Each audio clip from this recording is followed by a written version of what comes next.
Hi everyone, आज बात करने जा रहे हैं आरसीटी क्या होता है और आरसीटी हमें क्यों ज़रूरत होती है करवाने का।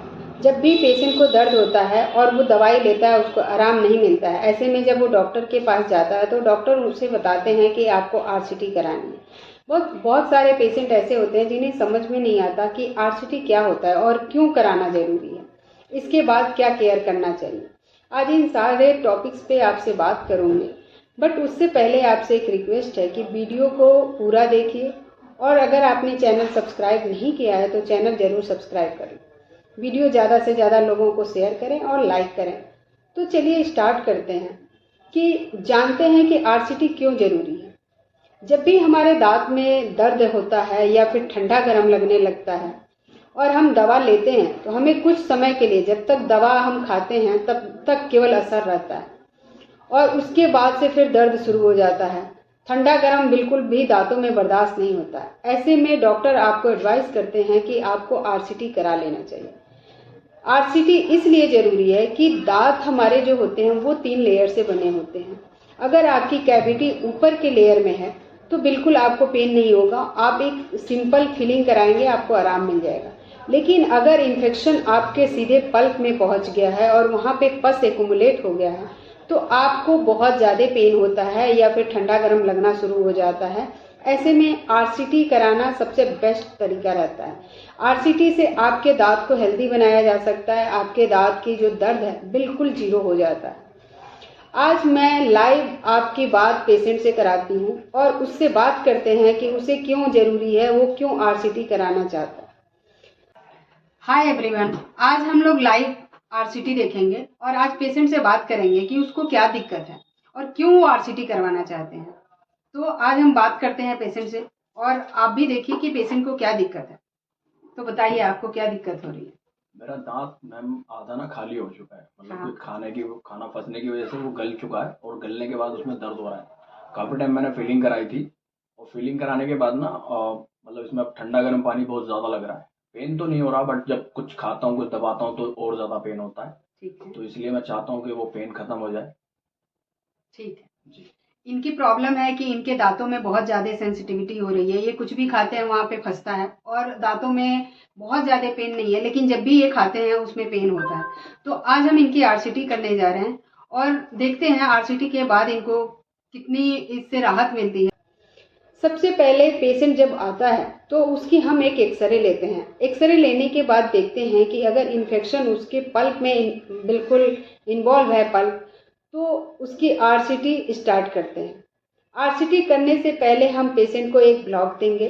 ब्लॉक यानी कि एक इंजेक्शन देते हैं जिससे उस एरिया को शून्य कर दिया जाता है और फिर जहाँ पे इन्फेक्शन हुआ है, जैसे कैविटी में जो होल हो गया है और इन्फेक्शन जो पल्प में पहुँच गया है, उसको हम क्लीन करते हैं।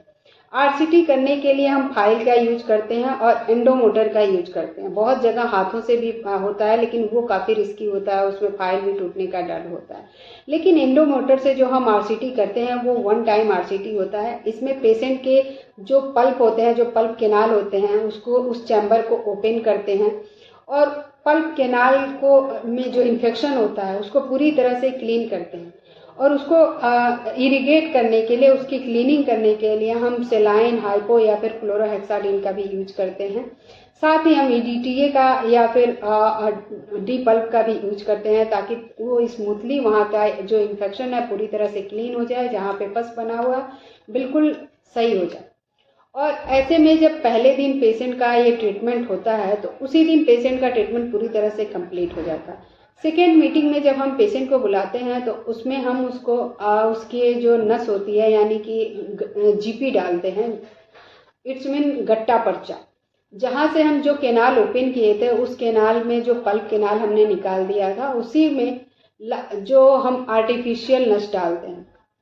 उसके बाद से पेशेंट बिल्कुल रेडी होता है, वो कुछ भी खा सकता है, अपना आराम से रह सकता है। उसमें फीलिंग कर दिया जाता है, पेशेंट को एडवाइस कर दिया जाता है कि आप खा सकते हो, आप बस उसके साथ हार्ड नहीं खाना होता है 2 से 4 दिन।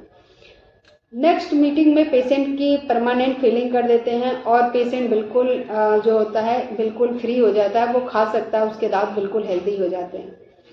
बट आपको बहुत सारे पेशेंट का दांत ऐसा होता है जो बहुत ज़्यादा खोखला हो जाता है और ऐसे में जो दांत होता है बहुत कमज़ोर होता है।